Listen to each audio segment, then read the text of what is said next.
ගාෆිට් කියලා කියන්නේ අපි හැමෝම පොඩි කාලේ ඉඳන් ආසාවෙන් බලපු කාටුන් එකක්.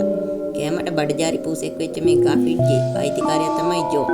නමුත් මේ ගාෆිට් කතාවේ අපි කීයටවත් ඉතුරු නැති අදුරු පැත්තක් තියෙනවා. ඉතින් අපි ඉල්ලනවා දිගටම අපිත් එක්ක රැඳිලා ඉන්න කියලා.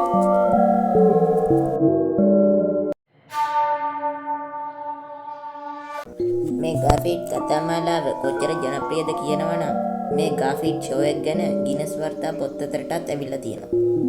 අපි ගාෆිට් කාටුන් එකක් විදියට බැලුවට ඇත්තටම ගාෆිට් කියන්නේ චිත්‍ර කතාවක්. ජිම් ඩේවිස් විසින් තමයි මේ චිත්‍ර කතාව නිර්මාණය කරලා තියෙන්නේ.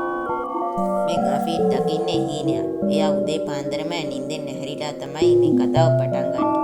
මේ ගාෆිට් කියන්නේ ඇත්තටම සැපට හැදිච්ච පූසෙක් නෙමෙයි. කන්න නැතුව බඩගින්න මිය යන්න හදන පූසෙක්ගේ සුන්දර හීනයක්. එයාව හොඳ සැපට බලාගන්න ස්වාමියෙකුයි උරතල් බල්ලෙකුයි එක්ක සැපට ගත කරන සුන්දර හීනයක්. ඉතින් අපිට තව දෙයක් කතා කරන්න තියෙනවා. ඇත්තටම මේ ජෝන් කියන්නේ හොඳ කෙනෙක්ද? එතන පොඩි ප්‍රශ්නයක් තියෙනවා. මේ කතාවේ මුලදී ලයිමන් කියලා චරිතෙකුත් ඉඳලා තියෙනවා. මේ ගාෆිට් චිත්‍ර කතාවේ ලයිමන් කියන්නේ ඕඩිගේ අයිතිකාරයා. ඒත් මේ ඕඩි පස්සේ ඉන්නේ ජෝන් ගාව. ඉතින් මේ ගැන ප්‍රශ්න නැගුණු අය ලයිමන් ගැන අදාළ බලධාරීන්ගෙන් විමසලා තියෙනවා. එතකොට මේගොල්ලෝ මේ ලයිමන්ට වෙන්න පුළුවන් දේවල් 12ක් දීලා තියෙනවා. ඒකෙන් අන්තිම වගන්තිය ලියලා තියෙන්නේ don't look in Jones basement. ජෝන්ගේ බේස්මන්ට් එකේ බලන්න එපා. ඒ කතාවේ තේරුම මොකද්ද?